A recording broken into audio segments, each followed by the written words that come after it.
Daily Trust News Center, this is the News Hour. On News Hour tonight, NLC gives 7-day notice of nationwide strike over fuel price hike. President Tinubu condemns unpleasant development in Niger, says ECOWAS will not waver in defense of democracy. Gombe commercial motorcycle rider struggles to feed family. And on the foreign scene, Kenya opposition leader Odinga dismisses President Ruto's offer to meet over anti-government protests. Hello and welcome to News Hour. I'm Darshan Hussaina Usman. Now the news in detail. The Nigeria Labour Congress is insisting that it will go ahead with protests slated for the 2nd of August against the recent increase in fuel prices.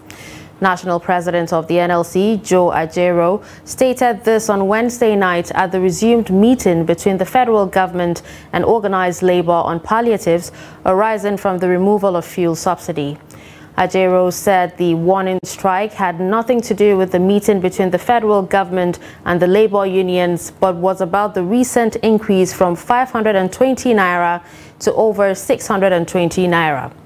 Also at the meeting, President General of the Trade Union, Festus Usifo, urged the federal government to respond to the call of Nigerians, many of whom were suffering from its economic policies. Are going ahead with the protest, because that's what we have to be emphatic on what we put in our communique.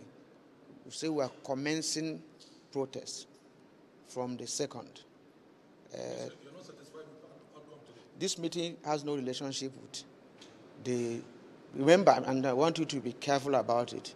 There's 520 increment, which gave birth to this meeting. Nobody is discussing about the 617 as at now, and this meeting didn't have the competence to address that. Is that clear? So there are two issues. Yeah, what we want government to do is to address the plight of Nigerians. Nigerians are suffering, just as we said in our press conference a few days ago, that Nigerians are suffering, that things are hard, that things are difficult. And because things are difficult today in Nigeria, you must roll out programs to ameliorate this suffering, because at the end of the day, it is about Nigerians. Because government exists in order to take care of the downtrodden majorly. So all we are saying is that government must, as a matter of urgency, because we don't have that time anymore. So as a matter of urgency, must roll out, various programs that will create alternative to PMS and also palliatives. So these are the two focus: alternative to PMS, that is about the CNG, and also the palliatives that must be brought out to ameliorate this suffering. In the same vein, National Association of Resident Doctors on Wednesday began indefinite nationwide strike to demand immediate payment of 2023 Medical Residency Training Fund, among other demands. NARD President Dr. Emeka Orji said the action followed several ultimatums, appeals and engagements with government, and demand of the association still not met. Noel Sampson, however, reports that doctors attend to patients at the National Hospital despite commencement of the action.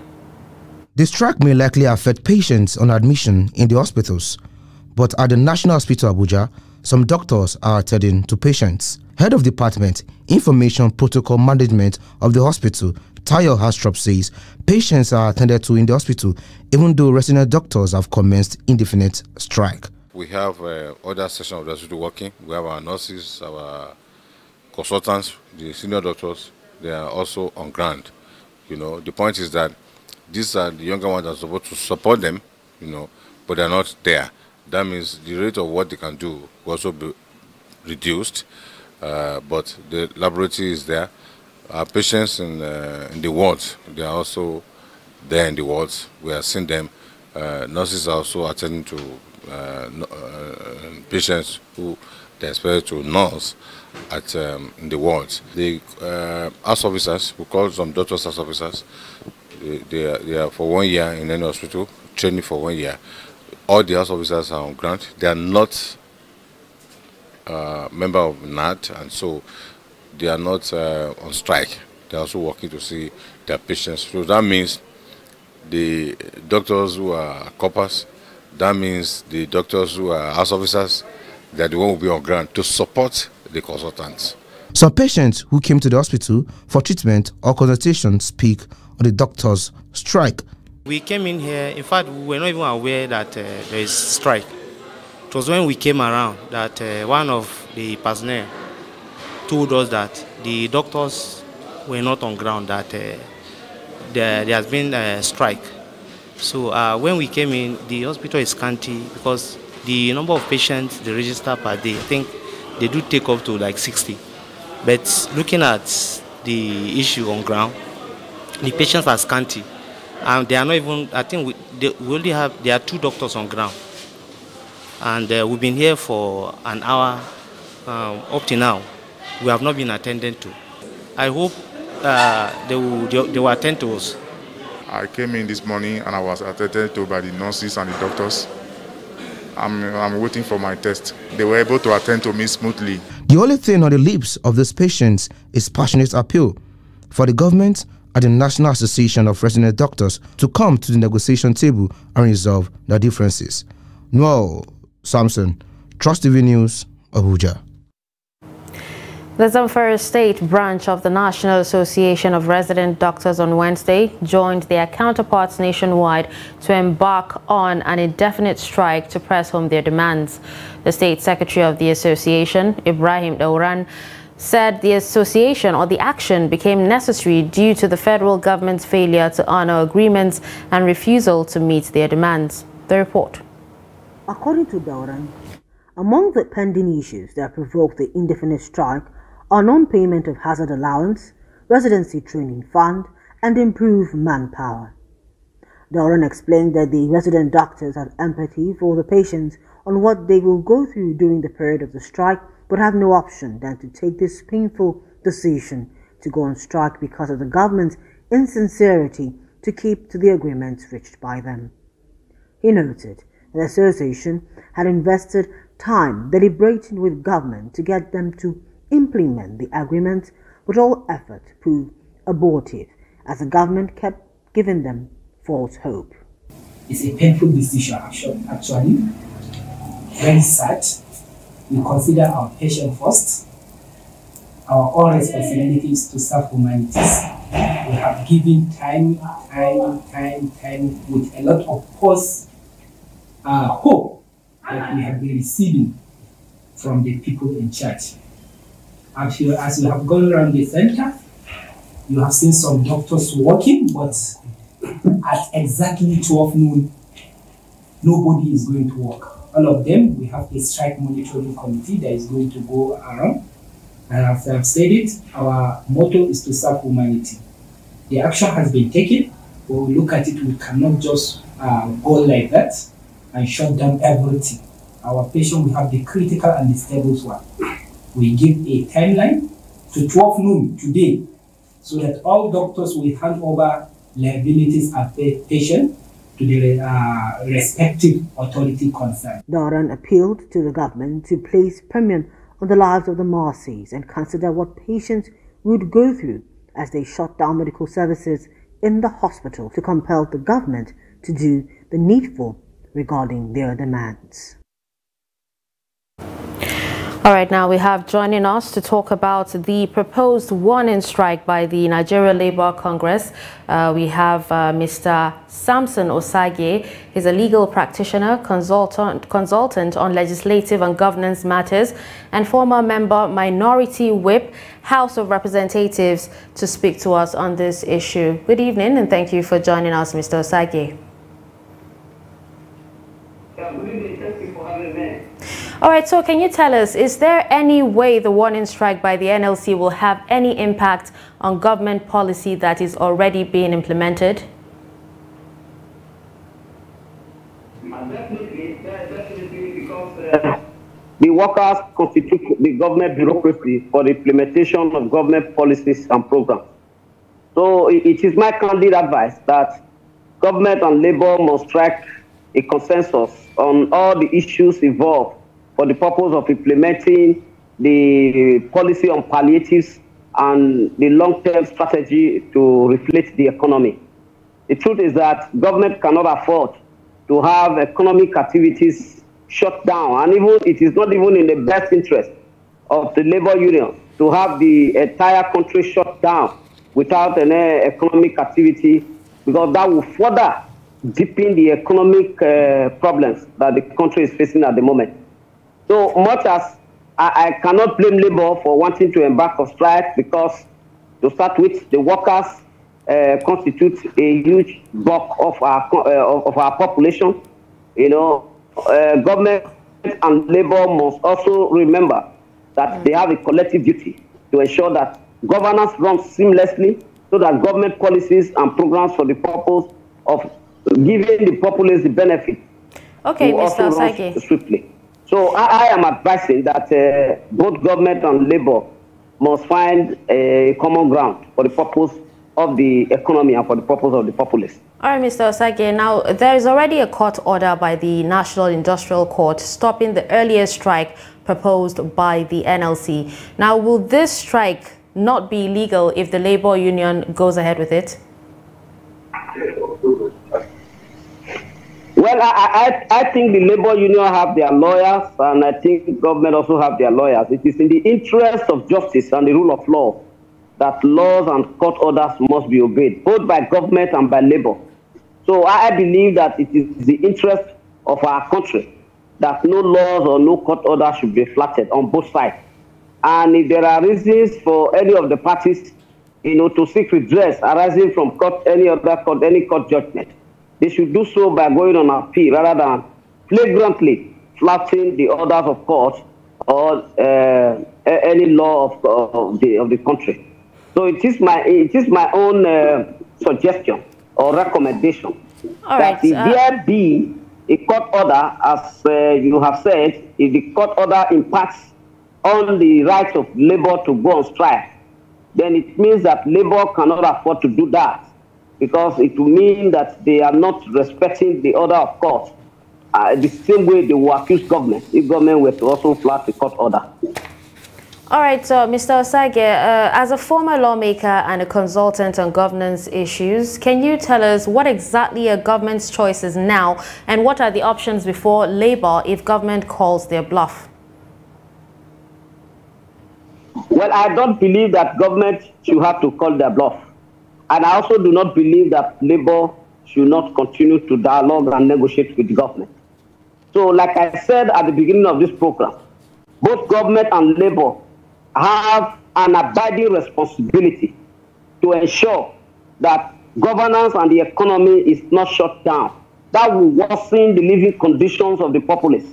It will shut down economic and social activities, and that will not be in the interest of both government and the populace. So I believe that neither government nor labor should detract from continuing to discuss in order to find a common ground on how to implement the policies that government to call labor block. They must continue to engage them. They must continue to negotiate. They must continue to make concessions, one way or the other, so that there can be consensus added on both parties for the benefits of the country and the benefit of the already traumatized people of this country at this moment. All right. Thank you so much, Mr. Samson Osagie, for joining us on News Hour this evening. Thank you. We appreciate you for your time. Thank you very much for having us. All right. Now, moving on. Access to the residence and offices of Niger President Mohamed Bazoum was blocked off Wednesday by members of the elite presidential guard. The landlocked West African state is one of the most unstable nations in the world, experiencing 4 coups since independence from France in 1960, as well as numerous other attempts on power.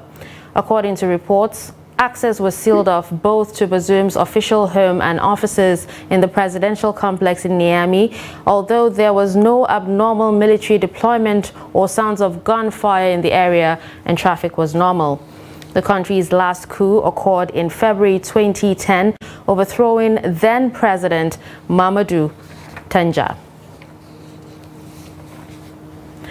President Bola Tinubu has expressed concern over what he called unpleasant developments around Niger Republic's highest political leadership.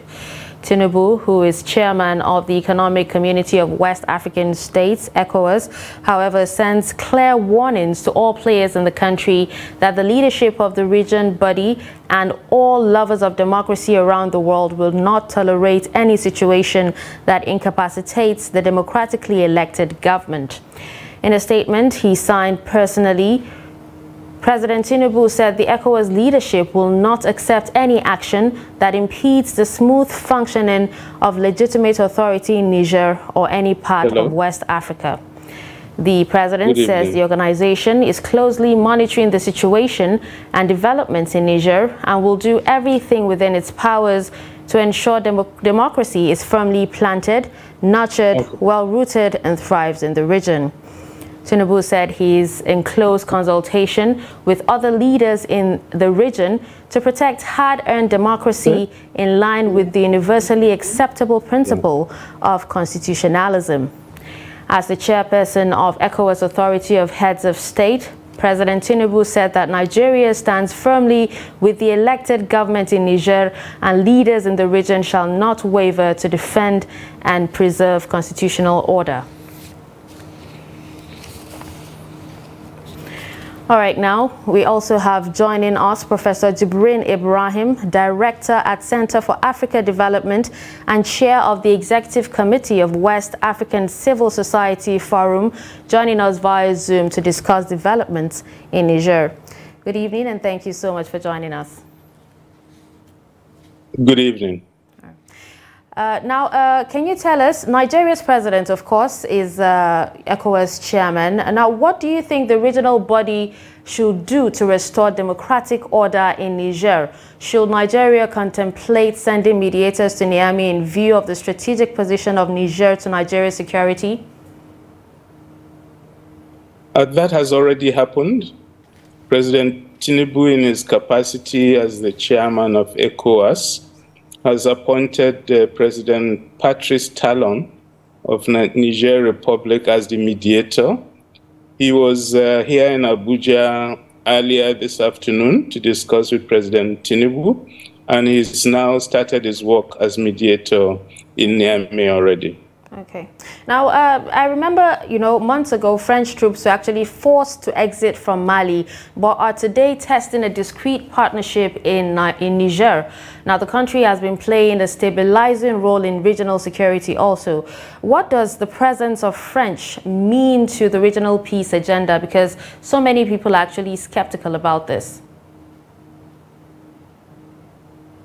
Well, that's really at the center of the current geopolitics that's playing out. As you are aware, 3 of the neighbors to Niger have had coup d'etat in the last 2 years. That's Chad, Mali, and Burkina Faso. So, and in all these coup d'etats, the geopolitical dimension is very important. Mali and Burkina Faso have become very anti-French, while Niger and Chad have been very pro-French. There have been many demonstrations against France in Niger, and many people in Niger believe their government should stop its close friendship with France. So that's part of what's being played out. And the issue really for Niger is that it's playing a delicate game, how to keep its own people happy while keeping France happy. That game may sometimes become dangerous, and I suspect that's part of what we are seeing today. But what's critical is that we don't actually know what is the situation on the coup d'etat. We do not know whether the presidential guard that have detained the president are ready to release him. And the army appears to be against the presidential guard, and they've brought in troops to Niamey, but it's still not clear. Talks are ongoing, and what we hope is that these talks will lead to a peaceful outcome so that the coup can be stopped in its track and Niger can return to its democratic politics. Well, hopefully it will. Well, thank you so much, Professor Jibrin Ibrahim, Director at Center for African Development and Chair of the Executive Committee of West African Civil Society Forum, for joining us to discuss this issue. All right, now let's move on to more stories. The House of Representatives has turned down a motion urging the federal government to take necessary steps to stabilize the Naira. This decision came in response to a motion raised by Benny Law concerning the government's unification policy. Law noted that the importation of vehicles and other commodities has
Thousands of commercial motorcycle operators have been struggling to survive since the removal of fuel subsidy. Many have been forced to park their motorcycles due to their inability to remit proceeds to their owners. Trust TV's Ibrahim Ismail meets a commercial rider in Gombe who was kicked out of business when he failed to remit funds to his boss due to soaring fuel prices. Life has been very difficult for Sahalu Saad since his boss took back his motorcycle due to failure to remit proceeds on time. The husband of two, who is now idle, struggles to feed his family. I failed to remit revenue to the bike owner on Tuesday as stipulated. I remitted 7,000 naira on Wednesday, but he asked me to give him the keys. Sahalu's two wives and children live in two different apartments, and since the motorcycle he works with was collected, getting 3 square meals has been nearly impossible. We have missed dinner for several days. We managed to cook when our husband brought food items in the evening. Today we couldn't pay for the charcoal which we used to cook.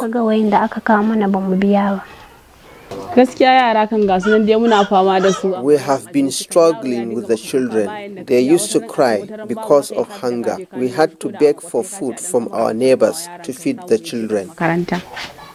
A liter of petrol cost 630 naira in Gombe State. Many Okada and Keke operators like Sahalu, who cannot afford the exorbitant prices, are now looking for solutions after they were rendered jobless. Reversing the fuel subsidy removal is the best solution. I didn't see any benefit of removing the fuel subsidy. They promised to help people, but we couldn't see anything. According to the Amalgamated Commercial Tricycle and Motorcycle Owners, there are 40 million members who depend on the business to survive, but soaring fuel prices have paralyzed their activities. Ibrahim Ismail, Trust TV News, Gombe. Artisans who depend on daily hustle to earn a living say removal of petroleum subsidy has significantly affected their ability to get jobs. The artisans told Trust TV's Shafi'u Suleiman that they often spend a whole day on empty stomachs due to unavailability of jobs, in addition to hike in cost of transportation, making life more difficult for them and their families. The report. They are skilled even though not in the formal sector of the economy. These artisans rely on their skills to secure manual and ad hoc jobs to earn livelihood.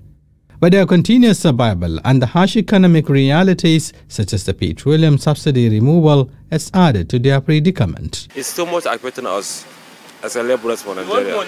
Because several times you waste your transport, come out to hustle.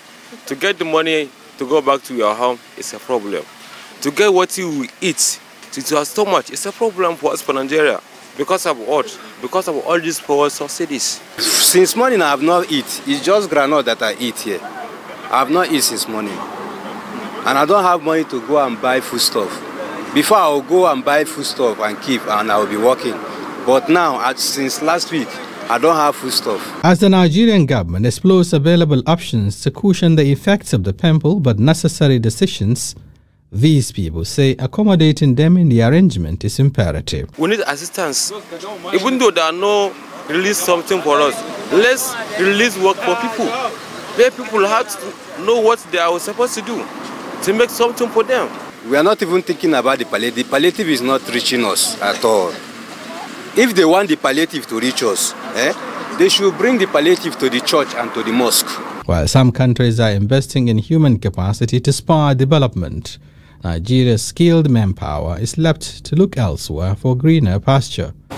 As Nigerians continue to struggle to survive under these very painful but necessary economic decisions by the Tinubu administration, such as the removal of subsidy, which has pushed many Nigerians into untold hardship. Those within the informal sector, talking about youths, able-bodied youths who are skilled but not captured in the formal sector, are also grappling with the challenge posed by the removal of subsidy. They have the skills, they have the energy to contribute to the development of the country, but they are being faced with the challenges associated with the subsidy removal. Shafiu Suleiman, Trust TV News.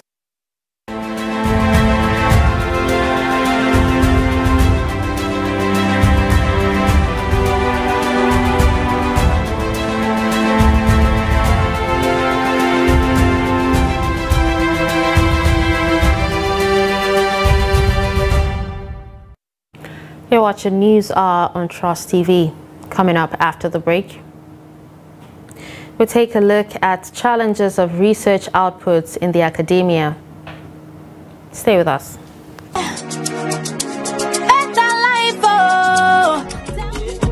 That's right, you too could be one of the 20 Zenith Bank customers that will win 150,000 Naira every 2 weeks from June 1st, 2023 until May 31st, 2024 in the Zenith Better Life Promo 3. To qualify, simply open a Zenith Bank account. For more information, visit www.zenithbank.com/betterlife. Live the better life with Zenith Bank.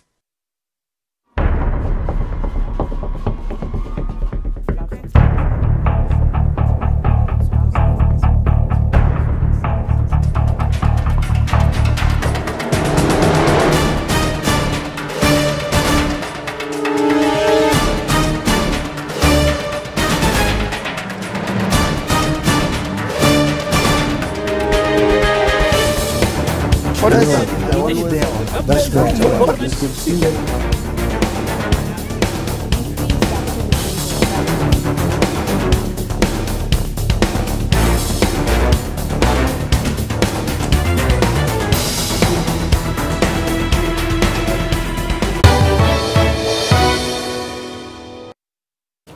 Welcome back and thanks for staying with us. You're still watching News on Trust TV. A recap of our top stories. You heard that NLC gives 7-day notice of nationwide strike over fuel price hike. You also heard that President Tinubu condemns unpleasant development in Niger, says ECOWAS will not waver in defense of democracy. Moving to health, residents of Makarfi local government area of Kaduna State are appealing to the state government to put more measures in place to contain the spread of diphtheria cases in different communities in the area. Trust TV's Bello Musa, who visited Makarfi General Hospital, reports that the call followed reported deaths from the disease in the local government. The report. The suspected cases of the disease were recorded in Kafanchan and Makarfi local government areas of the state. This is the ward where people with suspected cases are being isolated and no one goes in or out of the ward except medical personnel.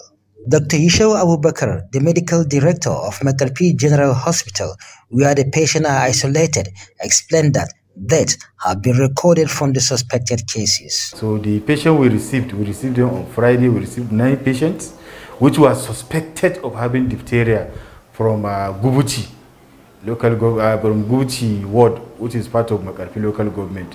Already there were some 3 patients that died before coming to the hospital. So the 9 people we received were just suspected cases. Their samples were collected on Saturday. We are hoping to get the results hopefully tomorrow. Dr. Abubakar said the patients are now in good condition.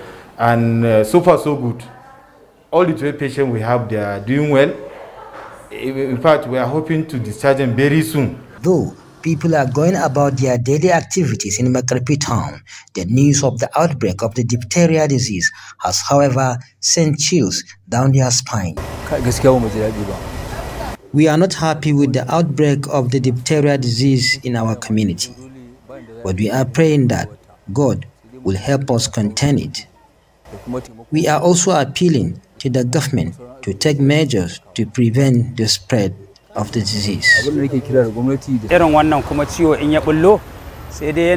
We are worried about the situation and we don't understand how government is handling the spread of the disease. So we need more sensitization and preventive measures for the disease. While allaying fears of a possible escalation, Dr. Abubakar assured that measures are being put in place to contain further spread of the disease. Thank God in Makarfi, we have been able to contain it. We, along with the local government, we have been able to put proactive measures.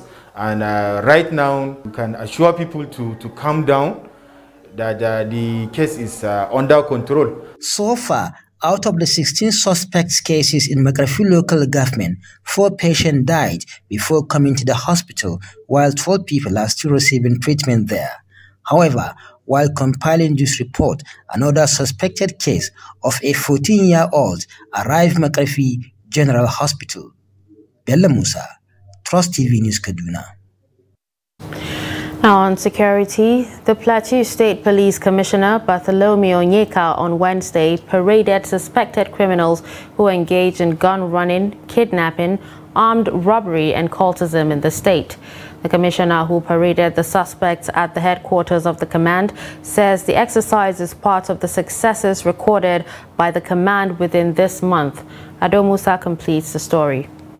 According to the commissioner, despite inadequate information from members of the public on crimes and criminality, the police has managed to achieve reasonable successes within the month due to the commitment of officers and men of the command. The commissioner said, despite the crisis bedeviling the state in recent time, the police was able to arrest criminals and recover arms and ammunition from troublemakers. When you go to a place, and if there is no cooperation between the critical stakeholders and the police is bound to do nothing. But once there is cooperation, the police will do very well. But here on arrival, I've not gotten that cooperation I needed from members of the public in terms of giving information to the police for us to work. Because nobody is ready to come up here to give information concerning his brother. Because tomorrow they will go after you. The commissioner further explained how members of a cult group terrorizing Jos Metropolis were arrested. You will all remember that the 7th of every July is a date where these cult groups celebrate their activities. So we are very much aware of that, and my men went out. The whole of this state was properly taken on. That was how this group, a syndicate terrorizing Jos North and its environs. One of the suspects speak on why he was arrested. I was arrested because of kidnapping. I connived with some of my associates and kidnapped somebody. I was given 100,000 naira as my share from the ransom that was paid. This is my first time of participating in kidnapping. I regret it, and I swear that I will never participate in kidnapping again. The commissioner, however, emphasized on the need for people in the state to help the police with useful information on any form of criminality, adding that such information will go a long way in fighting crime in the state. Ado Musa, Trust TV News, Jos. Thank you, Ado Musa, for that report. Niger State Governor Muhammad Umaru Bago has established the Ministry of Pastoral and Nomadic Affairs to cater for the needs of Fulani herders and also address the persistent herder-farmer conflict. The governor, while justifying the action, said the ministry will work to secure forests and ungoverned spaces to enable people go back to farming. He said government will not rest until it resolves the festering security challenges, especially banditry, to allow farmers return to farm. The governor stated this when he received the new Assistant Inspector General, Zone 7, in Government House, Mina. We need to secure our forest and ungoverned spaces for our people to go back to farming so that we can be self-sustaining and also sell or export to other parts of this country. So as a matter of fact, we have created a ministry for pastoral and nomadic affairs to show the Fulani people that there are other things outside than just rearing cows. So we are calling on you to give us more support as a state, looking at our landmass, looking at our size and our potentials for this country, and also to support our divisions here in Niger State with more men and personnel, and also hard and software, in order to do more policing. We definitely require some logistic support, and His Excellency has started. He gave the police command 12 vehicles just within 30 days, and we needed to come, and I appreciate him, even though we need more, and he has promised more. And we believe that with this support going forward, Niger State will definitely begin to see more police presence in terms of visibility policing and in terms of response to distress, because now they have a vehicle to immediately respond to distress calls. Still on security, one unidentified person is feared killed on Wednesday as traders of Ogbete main market in Enugu State protested the sealing off of their shops by the state government. The Governor Peter Mba administration in Enugu State has sealed some commercial banks and scores of shops for allegedly observing an illegal Monday sit-at-home order enforced by a faction of the proscribed indigenous people of Biafra in Enugu and other southeast states. The state government had earlier warned that it would seal off shops of those who refused to open business on Monday in the name of observing a sit-at-home order. In protests, traders whose business premises were sealed trooped out on Wednesday to express their displeasure over the development. However, they were dispersed by the officers of the Enugu State Police Command, who asked them to go back to their businesses and leave the streets. Similarly, the Senate has condemned the Monday sit-at-home in the southeast geopolitical zone and asked the federal government to collaborate with the Finnish government to extradite a pro-Biafran agitator, Simon Ekpa, for prosecution. The illegal sit-at-home order is said to be enforced by a faction of the proscribed indigenous people of Biafra in the southeast states of Anambra, Enugu, Imo, Abia, and Ebonyi. The report.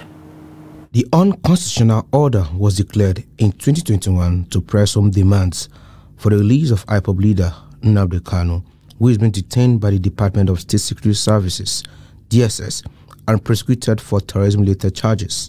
During plenary, The Red Chamber, presided by President of the Senate, Godswill Akpabio, resolved to invite the Minister of Foreign Affairs, when appointed, and relevant stakeholders to carry out a thorough investigation as well as bring other sponsors of the art to book. Senator Izunasu Osita, in his motion, decried the state of insecurity in the region, stating the economic activities have come to a halt in the zone, while kidnapping and wanton killing had become the order of the day. Further aware that the sit-at-home civil disobedience action in the southeast has led to the disruption, vandalization, disruption of economic activities, as well as immeasurable financial losses for businesses, workers, and the total economy of the southeast. A cross-section of senators condemned the sit-at-home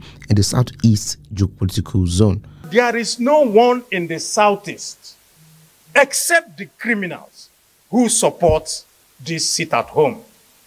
Their modus operandi is simple. It's just terror. People have suffered so much. Although, like what you said, as a governor, if I am still a governor, what I would have done is to find a solution within the Southeast governors. The Southeast governors need to drive the system. If commerce, therefore, is shut down in this part of the country, I'm afraid it's indeed a national problem that I think should be treated as a national challenge. Condemn the sit-at-home in totality, as well as the nefarious activities of one Simon Ekpa, the gang leader. Those in support of prayer one say aye, those against say nay. The ayes have it. After the widely debated motion, the Senate observed a 1-minute silence for all those who have been killed during the sit-at-home. The House of Representatives has called on the federal government to relocate some communities in Zaki Federal Constituency of Bauchi from flood-prone areas in order to save lives and properties. This followed the adoption of a motion by Muhammad Dang Abba Shehu, PDP Bauchi, during plenary on Wednesday. Presenting the motion, the lawmakers said about 150 persons were rendered homeless by floods in Gara and Bajua in Like a local government area during the rainy season in 2022, while some members of the community are still taking refuge in temporary IDPs camp. The House urged the federal government to construct a dam in Galmara and allocate land to Gara and Bajua to a new settlement. No fewer than 7 federal commissioners in the Federal Character Commission have accused Chairman of the Commission, Farida Dankaka, of selling jobs in dollars in federal ministries, departments and agencies. They made the allegations at the resumed hearing of the House of Representatives Ad Hoc Committee investigating employment racketeering in MDAs, parastatals and tertiary institutions. The report. The commissioners also alleged that Dankaka connived with the Economic and Financial Crimes Commission, EFCC, to stop petitions written against her on job racketeering by the commissioners. I want to say with humility that if there is any individual that can be said to be above the law, if I'm asked, I will say it's Muiba Farida Dankaka. The reason is simple. There have been several investigations, several allegations against her. She prevents most of these allegations to be looked into. The chairman, on her part, said the accusations are a pointer to the fact that when you fight corruption, corruption will fight back. The chairman, while maintaining that she refused their offer to compromise, also absolved herself of selling jobs and accused the commissioners of being behind all the campaign of calumny in the media and on social media. When I came in, I met with all the commissioners and I told them that they gave us a Quran. I don't want anything that will destroy me or my family. And they can bear witness, all of them here. We're under your oath. Some of them here, like Oshun, he bought a property and told the person that holds the property that he will be paying with slots. I stop it. I have it. They took it to court. It's right inside. I'll bring them because I did not know that they have planned this thing. I should have come with documents. The chairman of the committee of the House of Representatives, Gagdi Yusuf, however, said all the committee wants is justice, adding that it would not be part of the politics of any agency.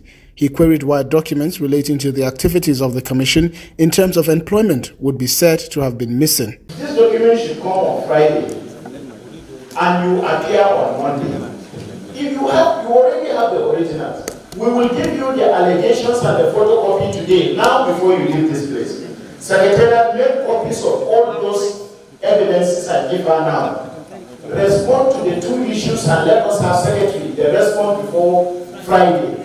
To enable the committee have copies on Friday, slowly over weekend, then we interact with you on Monday, 10 o'clock. Some of the commissioners who made the allegations include Abdurazak Adioye from Osun State, James Enya from Kwara State, Abduwasiu Bawa Allah of Lagos State, Moses Anwahir of Delta State, and Mamman Alakai representing Nasarawa State, among others. The Senate has confirmed the appointments of the chairman, members and executive management of the board of the Northeast Development Commission. The nominees were confirmed following their screening during Wednesday's plenary. President Tinubu had, in a letter addressed to Senate President Godswill Akpabio and read last week, asked the Senate to approve the appointment of the nominees. The president said the request was in accordance with Section 5B of the NEDC Establishment Act.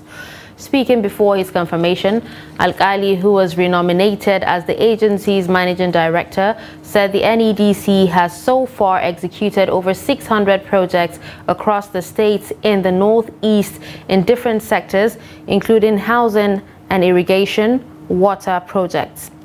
He, however, lamented that the 2 billion naira appropriated to the agency annually was grossly inadequate and appealed for an upward review. The Senate President, Godswill Akpabio, urged the agency to engage stakeholders in the zone, the Northeast state governors and the Senate committee to avoid project duplication. A 6-month-old baby, Chinedu Chukwueke, who was reportedly stolen from his mother's shop at Kure Ultra Modern Market, Mina, Niger State, has been found. The father of the baby, Chikezie Stanley Chooks, announced this on his Twitter handle on Wednesday. He said the baby, who was dropped at a refuse dump close to Goraka Police Station, Tafa local government area of the state, is in good health.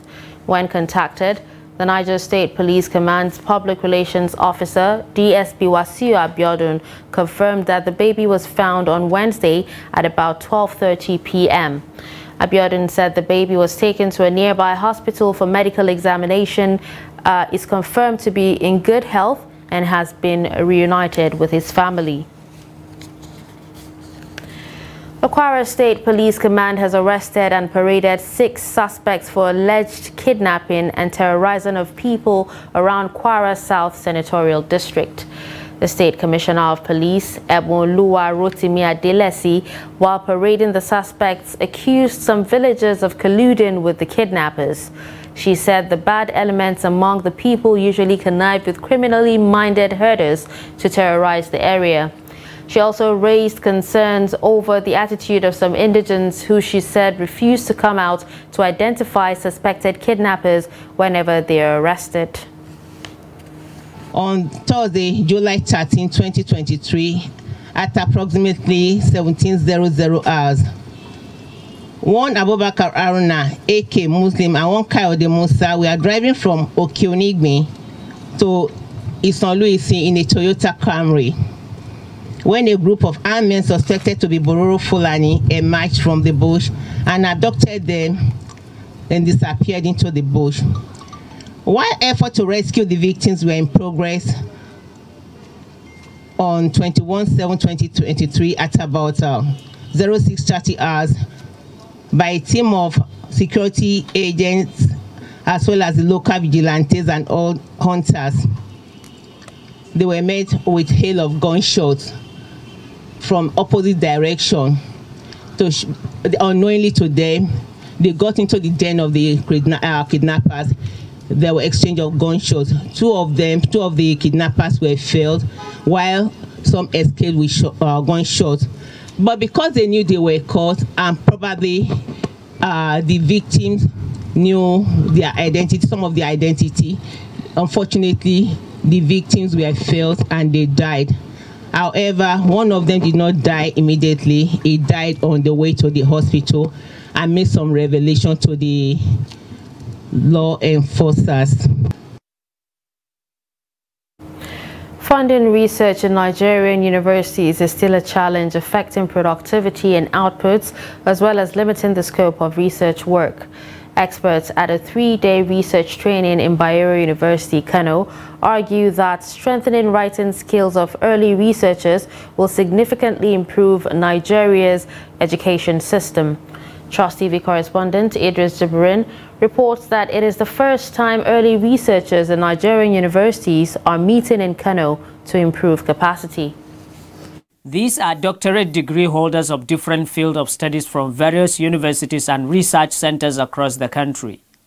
They are believed to have obtained all the necessary knowledge and perfected all theoretical aspects of conducting research on their areas of expertise. But their writing skills to access funds is highly questionable. The purpose of this workshop is to develop the capacity of junior academics, particularly the so-called early career researchers in Nigerian universities. Early career researchers are researchers who are considered to be in the first 5 years of their research career. Worried over the increasing threat of productivity and output of the nation's educational institutions occasioned by the research challenges, Bayero University, Kano, through its Directorate of Research, Innovation and Partnership, is aiming to ensure that researchers will henceforth be able to access both foreign and domestic research grants. Every single society has issues and challenges. The only way to find answers to these issues and challenges is through research. So this just shows how important it is for us to be able to conduct research. And one of the ways to get funding for research is to be able to access grants. By this exercise, researchers in Nigerian universities are expected to strengthen their writing skills, be able to develop a research proposal for possible funding, and come up with various research programs to further enhance the nation's educational system. So what we actually expect from this workshop is to be able to get research grants and then to be able to move our centers and institutes forward. My expectation is that at the end of the workshop I should be well equipped with how to go about writing research proposal and then subsequently win a grant. Within the next 3 days, these early researchers will be trained on issues relating to research problem and objectives analysis, research project rescheduling and budget justification, as well as preparing early researchers for leadership roles across the nation's universities and other educational institutions. Idris Jibrin, Trust TV News, Kano. On the foreign scene, Kenyan opposition leader Raila Odinga has dismissed President William Ruto's invitation to hold talks over anti-government protests, saying the president's offer was not at all serious. Ruto said on social media on Tuesday that he was willing to meet Odinga at any time following weeks of protests against the rising cost of living and the introduction of new taxes. The head of the opposition Azimio Alliance on Wednesday said the president's offer to hold talks was a public relations exercise. Critics accuse Ruto of raising taxes as the country's economy buckles under spiraling inflation and of rowing back on promises made during the August 2022 election campaign, when he declared himself the champion of impoverished Kenyans and pledged to improve their economic fortunes. Since the opposition leader urged Kenyans to take to the streets in March, his alliance has held 9 days of protest against the government, with the demonstrations sometimes spiraling into looting and deadly clashes with police. And finally, in sports, President Bola Tinubu has extended best wishes to the Super Falcons ahead of their second group match on Thursday against Australia at the 2023 FIFA Women's World Cup in Australia and New Zealand. According to a statement signed on Wednesday by Dele Alake, the President's Special Advisor on Special Duties, Communications and Strategy, the players and the coaching crew had the enthusiastic support of all Nigerians.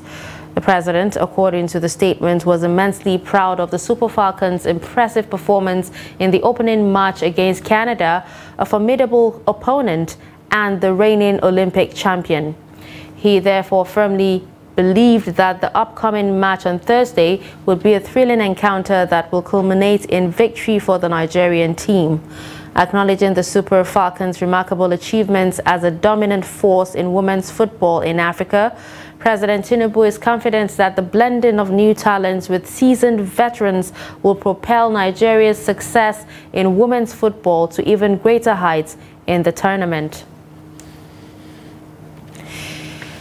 And with that, we've come to the end of News Hour on Trust TV. Don't forget to follow us across all our social media platforms. I'm Darshan Hussaina Usman. Thanks for watching.